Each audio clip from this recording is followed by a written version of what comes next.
Hey everyone, in this video we're going to take a look at this 2021 Volkswagen Arteon SEL Premium R-Line. First we should probably get into a little bit of context on the Arteon. This is the next generation of what was originally known as the Volkswagen Passat CC.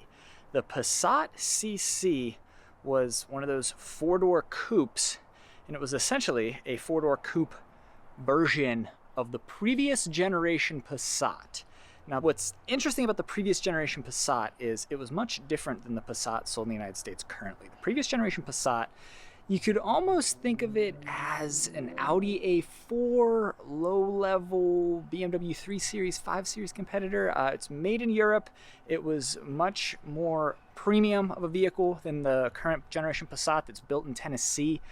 And it was really indicative of a Volkswagen of the past. It doesn't really exist anymore, at least not in the United States. In the mid-2000s, late 2000s, Volkswagens sold in the United States were much more European. Over the past decade plus, Volkswagen has transferred, at least here in the United States, to a much more North American built lineup. The Passat, the Atlas, those are both built in Tennessee. The Tiguan, the Golf, the Jetta, pretty much everything else Volkswagen sells is built in Puebla, Mexico.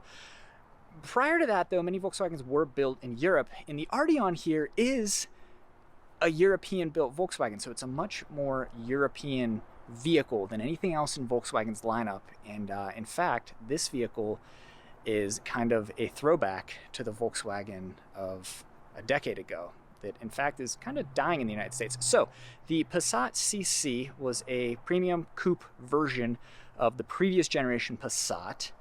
The Passat CC received a facelift in the mid 2010s. Then the Arteon here came out a few years ago. This is built on the same platform as the current generation Passat that is sold in Europe.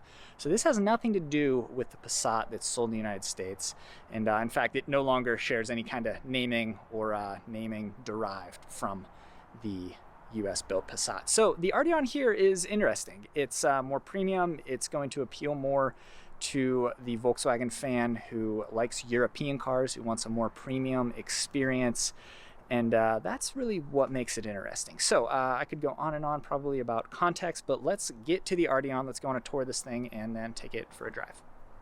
The main selling point of the Arteon is its appearance, and I don't think many people would argue with me when I say this is a good-looking car.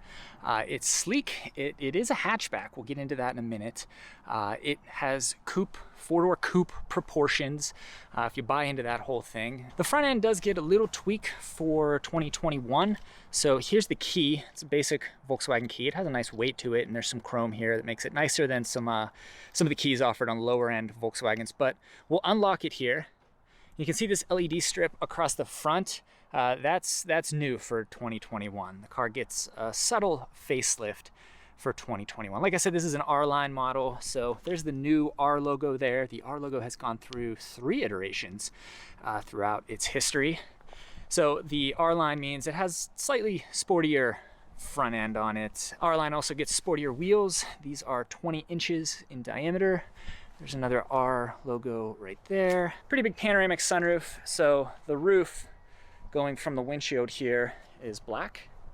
And then once you get back to the rear, it's a regular red panel. Around back, pretty striking design here as well. Volkswagen's new thing is to put the model name right under the logo here.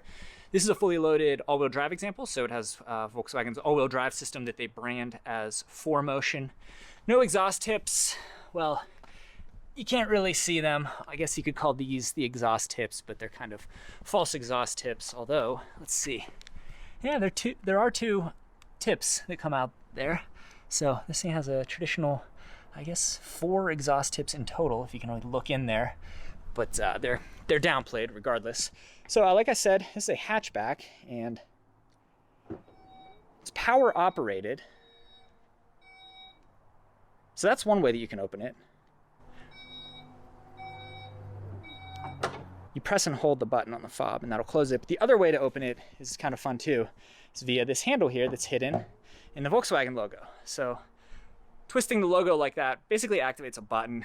It's not really a mechanical latch, but it activates a button that opens the rear hatch. So decent space in here. Got some little storage areas there. Then there is a pass-through, so if you wanted to haul skis or, I don't know, a really tall lamp in here, you'd be able to do that. There is this cargo cover as well, so this is a true hatchback. A lot of these four-door coupes have these gradually sloping rear roof lines, but you go around to the trunk and they still have a traditional trunk with a traditional trunk lid, and that generally saves on costs. This is a more costly design to engineer than a regular old trunk. So that, to me, is one of the value adds of the Arteon, and it's a subtle value add. A lot of people probably don't realize this, but you could absolutely fit more in here, and it would be easier to load big items than it would be if this vehicle had just a traditional trunk. You pay a premium for the Arteon, so I think it's important to acknowledge that this is a value add. This helps to justify the higher price that you'll pay for one of these than, say, a Honda Accord.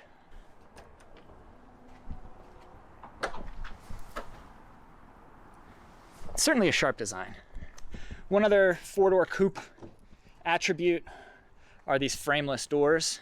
So most vehicles would have a window frame here, but the Arteon just has, well, that's the door. That's the entirety of the door, kind of like Jeep Wrangler half doors or doors on older Subarus.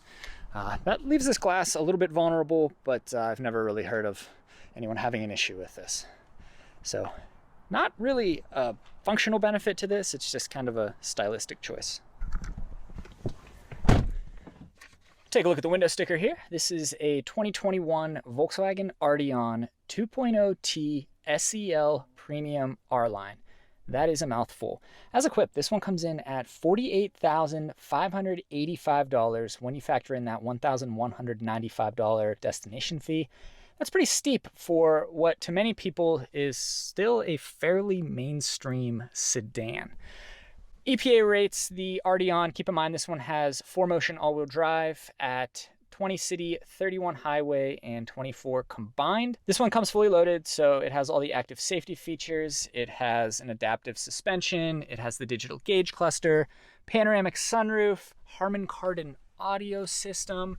It has a feature that enables it to park itself. It does come pretty well equipped for a mainstream, call it mid-size sedan. And then one other thing you get with these modern Volkswagens is a 4-year, 50,000-mile bumper-to-bumper and powertrain warranty. Most competitors offer 3 years, 36,000-mile limited warranty. Volkswagen added this warranty in the wake of Dieselgate a few years back when their brand wasn't viewed too positively given some fears that people have over reliability, which aren't unfounded. But that 4-year, 50,000-mile warranty should help to ease the fears a little bit.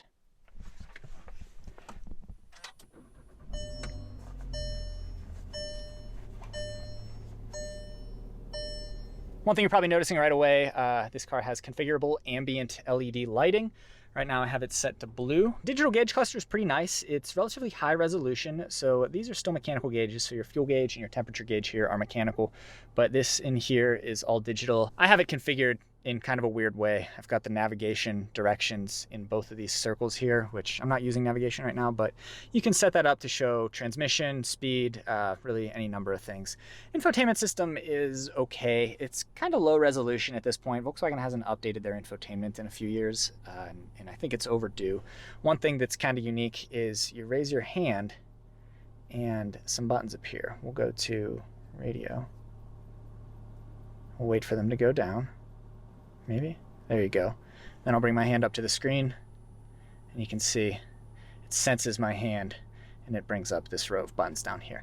For 2021, the Arteon got a new steering wheel with these touch sensitive buttons. So the whole thing clicks like a computer touchpad. It takes a little bit of getting used to, so it still feels like a button, but just the touch sensitive nature of these. I mean, the only thing that's moving is this whole panel, and then the panel registers what you're touching here. So that takes a little bit of getting used to. I don't exactly love these controls. I like physical buttons. I think they're always better. Same goes for down here. These are touch controls now, so these don't move at all. So you change your temperature just by touching this. Frustratingly though, when you're driving, you have to take your eyes off the road to adjust these. And pretty much every automaker uses touch controls now. I'm still going to argue, though, that physical buttons do give you something that you'll never get from touch controls, and that is tactile feedback that makes it easier to operate them without really having to take your eyes off the road. But that said, the switchgear in here and the design and everything does feel pretty good. All 4 windows are one touch up and down, which is really, really nice. That's a little nice thing to have that you get with a Volkswagen. And that said, this switchgear feels really, really good too. I've always felt that Volkswagen has some of the best switchgear in the industry. And well, at least that's nice to see here on the Arteon, which, as I mentioned, is still one of the more European Volkswagens you can buy in the United States. In fact, it's really the only European Volkswagen you can still buy in the United States, because the rest of them are pretty much designed for North America and made in North America. Anyway, though, I think that covers the front seating area. Let's check out the back.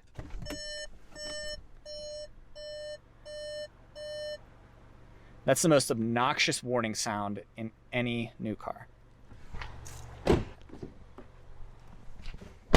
So it's actually pretty spacious back here. I'm quite surprised at how big this car is. I have the seat in the position it would be in if I were driving, and I'm about 5'10", 5'11".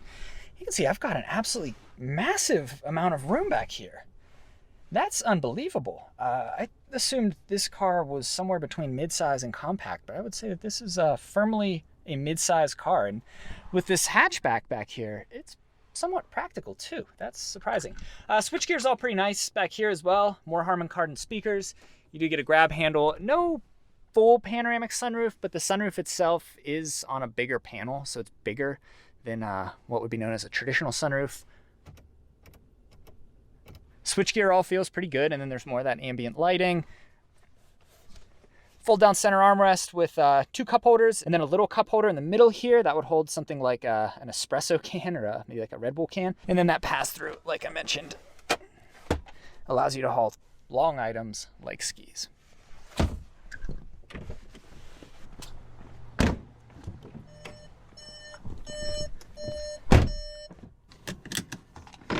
All right, the Volkswagen Arteon.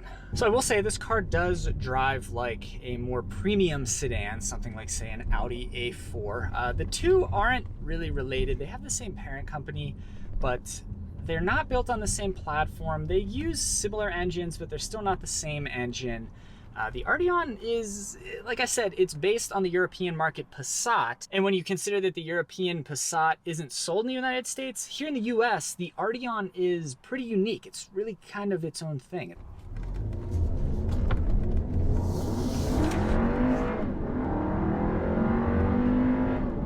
There's 50 miles per hour, so it's quick. I wouldn't call it fast. 268 horsepower is a fairly healthy amount in a car like this.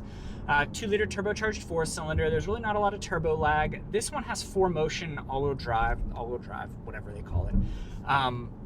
But I will say that I have a fair amount of experience with front-wheel drive Volkswagens that have turbocharged engines, and you generally don't experience much torque steer with them. I owned a GTI for 8 years, and one of my favorite things about that car was it was fast and it handled really well without any torque steer, which Volkswagen does a pretty good job of engineering out. This cabin feels really premium. It's stark, it's simple, it's kind of a minimalist design. I really like Volkswagen's design language. It's generally pretty sensible. And another thing I love about Volkswagen products is the ergonomics just makes sense. Everything is pretty intuitive. You get one touch up and down windows, and these window controls are just blissful to operate, which stuff like that matters to me. I like little details like that to be well thought out, and that's definitely the case with the Arteon here. And it's the case with most modern Volkswagens. Say what you will about Volkswagens, and I got plenty of negative experiences with Volkswagens, but one area in which I think they're great is interior design and ergonomics. It's really top-notch. Touch points, fit and finish, all that kind of stuff. At least when the vehicle's brand new. Going to our first speed bump here, about 18 miles per hour. Feels pretty smooth. Let's put the car in sport mode. So nothing really happens there. The shift points just occur later. The throttle's maybe a little bit more responsive. The adaptive suspension, I think, tightens a little bit. It's certainly not like sport mode in a Mercedes AMG car. It just makes things a little bit more urgent, put it that way. Last speed bump, 20 miles per hour. Yeah, the car felt really composed over that. I kind of threw it into that turn there and it felt pretty good. It felt pretty planted.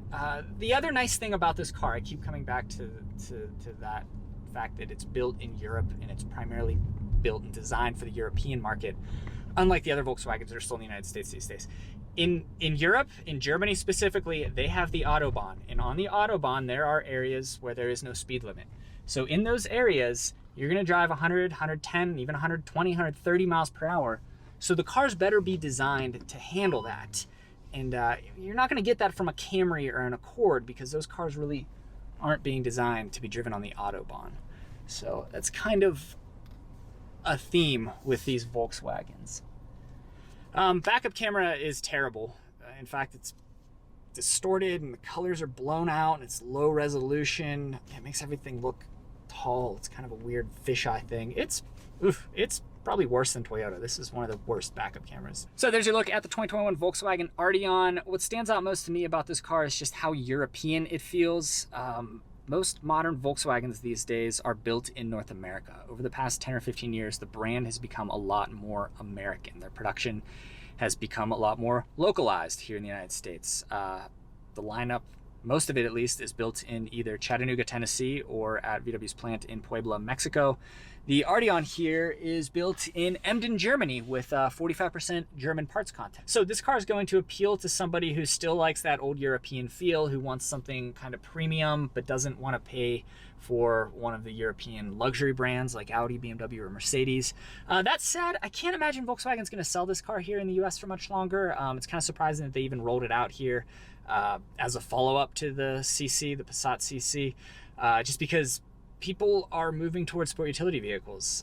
The sedan market is shrinking, especially the non-premium sedan market. So it's kind of odd that Volkswagen is able to make a business case for selling a non-premium sedan here in the United States for as much as $48,500, because that's what the Arteon is. And for that reason, it's going to have limited appeal. You know, I think the person that buys this is a fan of unique and quirky things. There's someone who puts a lot of thought into their vehicle purchase. There's always the concern of reliability when it comes to a Volkswagen, but of course that 4-year, 50,000 mile warranty should help a little bit. And maybe you're gonna lease it anyway, and long-term reliability really doesn't matter to you. But as far as the Arteon goes, my experience with it here has been really nice. It does feel much more premium than something like an Accord or a Camry or a mainstream Passat. I think somebody who maybe owns a GTI right now and wants something a little bit more mature, the Arteon will certainly appeal to you there. This has a very GTI-like feel. You can almost kind of think of it as a 4-door sedan version of a GTI, and yeah, for that reason I give the Arteon a thumbs up. Thanks for watching.